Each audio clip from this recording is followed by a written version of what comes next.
ಶಬ್ದಗಳನ್ನು ಬಳಸಿದಾರ.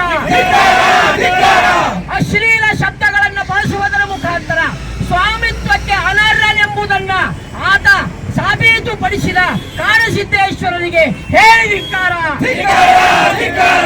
ಬಸವ ಸಂಸ್ಕೃತಿ ಹಾಗೂ ಲಿಂಗಾಯತ ಮಠಾಧಿಪತಿಗಳ ವಿರುದ್ಧ ಕನ್ನೇರಿ ಕಾಡಸಿದ್ದೇಶ್ವರ ಶ್ರೀಗಳು ಅಶ್ಲೀಲವಾಗಿ ನಿಂದಿಸಿರುವುದನ್ನು ಖಂಡಿಸಿ ಗದಗ್ನಲ್ಲಿ ಪ್ರತಿಭಟನೆ ಮಾಡಲಾಯಿತು.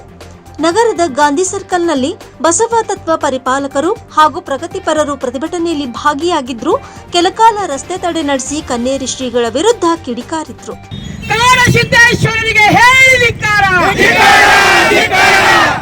ಕೋಮು ಸೌಹಾರ್ದತೆಯ ಈ ನಾಡಿನಲ್ಲಿ ಜಾತೀಯತೆಯ ವಿಷ ಬಿತ್ತುವಂತಹ ಕಾಡಸಿದ್ದೇಶ್ವರನಿಗೆ ಹೇಳಿದಿಕ್ಕಾರ.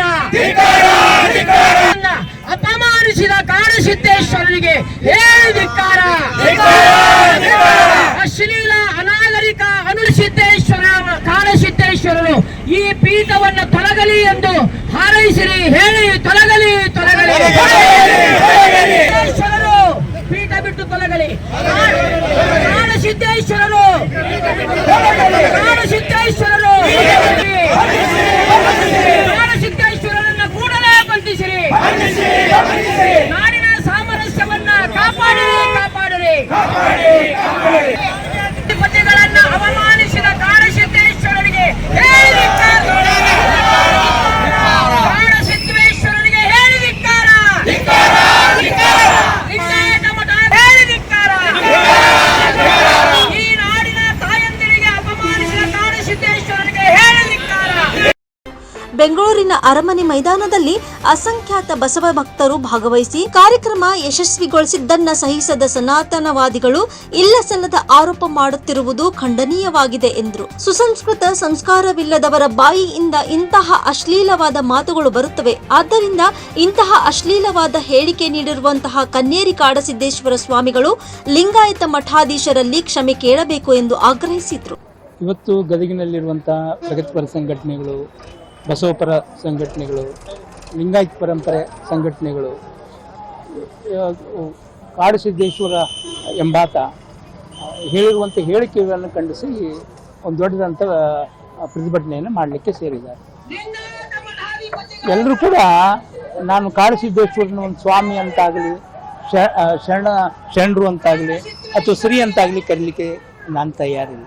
ಯಾಕೆ ಅಂತಂದರೆ ಒಂದು ಸ್ವಾಮಿತ್ವದ ಗುಣವೂ ಕೂಡ ಅವರಿಗಿಲ್ಲ, ಅಥವಾ ಈ ಶರಣತ್ವದ ಗುಣವೂ ಕೂಡ ಅವರಿಗಿಲ್ಲ.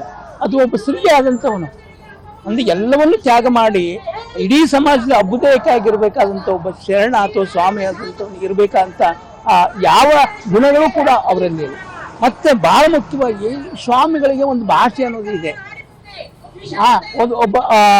ಒಬ್ಬ ಎಲ್ಲವನ್ನೂ ತ್ಯಾಗ ಮಾಡಿ ಒಂದು ಪೀಠಕ್ಕೆ, ಒಂದು ಮಠಕ್ಕೆ ಅಧಿಪತಿ ಆದವನಿಗೆ ಒಂದು ಭಾಷೆ ಅನ್ನೋದು ಇದೆ, ಒಂದು ನಾಗರಿಕ ಭಾಷೆ ಅನ್ನೋದು ಇರಬೇಕಾಗುತ್ತೆ. ಆ ಎಲ್ಲ ನಾಗರಿಕ ಭಾಷೆಯನ್ನು ಸಂವಿಧಾನಾತ್ಮಕ ಒಂದು ಭಾಷೆಯನ್ನು ಬೀರಿ ಯಾವುದೋ 3ನೇ ದರ್ಜೆ ಒಬ್ಬ ಗುಂಡ ಮಾತಾಡುವಂಥ ರೀತಿ ಒಳಗಡೆ ಅದು ಇಡೀ ಸಮಾಜ ವಿಕೃತವಾದಂಥ ಶಕ್ತಿಗಳು ಮಾತಾಡ್ತಕ್ಕಂಥ ಭಾಷೆಯನ್ನು ಉಪಯೋಗ ಮಾಡಿಕೊಂಡು ಮಾತಾಡುವಂಥವನಿಗೆ ನಾವು ಇವತ್ತು ಸ್ವಾಮಿ ಅಂತ ಕರೆಯೋದು ಹೇಗೆ, ಶರಣ ಅಂತ ಕರೆಯೋದು ಹೇಗೆ, ಸ್ತ್ರೀ ಅಂತ ಕರೆಯೋದು ಹೇಗೆ ಅನ್ನೋದನ್ನು ಯೋಚನೆ ಮಾಡ್ಕೊಳ್ಬೇಕು. ಭಾಳ ಮುಖ್ಯವಾಗಿ ಈ ಕಾಡಸಿದ್ದೇಶ್ವರ ಈ ರೀತಿಯಾಗಿ ಮಾತಾಡಲಿಕ್ಕಿರುವಂಥ ಶಕ್ತಿಗಳಿಗೂ ಕೂಡ ಅದೇ ಗುಣ ಇದೆ ಅನ್ನೋದನ್ನು ನಾವು ಗಮನಿಸಬೇಕು. ಅವ್ರ ಹಿಂದೆ ಇವ್ರು ಮಾತಾಡಿದಂಥವ್ರಲ್ಲ, ಇವ್ರ ಮುಖ ಇವ್ರದ್ದಾಗಿರ್ಬೋದು ಕಾಡಸಿದ್ದೇಶ್ವರಿಗೆ, ಅವ್ರ ಹಿಂದೆ ಆಲೋಚನೆಯೇ ಬೇರೆದವ್ರದ್ದಿದೆ, ಸನಾತನವಾದದಿದೆ, ಸಂಘ ಪರಿವಾರದಿದೆ, RSSನ ಮನೋಧರ್ಮ ಇದೆ. ಭಾಳ ಮುಖ್ಯವಾಗಿ ಇವ್ರಿಗೆ ಬಸವಣ್ಣ ಯಾಕೆ ಗುರಿಯಾಗಿದ್ದಾನೆ, ಲಿಂಗಾಯತ ಅನ್ನೋದು ಯಾಕೆ ಗುರಿಯಾಗಿದೆ ಅನ್ನೋದನ್ನು ನಾವು ಯೋಚನೆ ಮಾಡ್ಕೊಳ್ಬೇಕು. Rise of news Gadag.